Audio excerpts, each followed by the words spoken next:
If you want to start page numbering from a specific page in Microsoft Word, then let us see how to do it. Now I have 5 pages here, and if I want to start page numbering from the second page, then what I will do is, at first I will go to the end of this first page, then go to layout, breaks, and select this option next page under section break.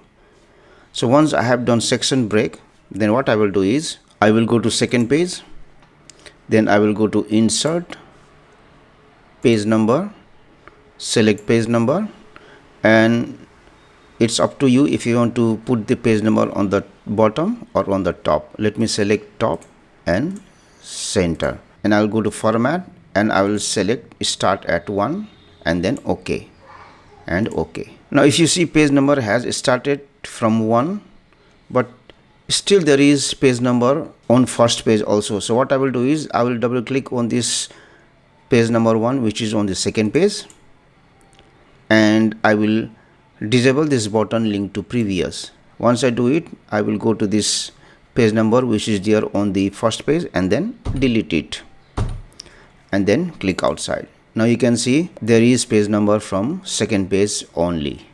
Thank you for watching this video. Please comment in the box below if you found the video helpful.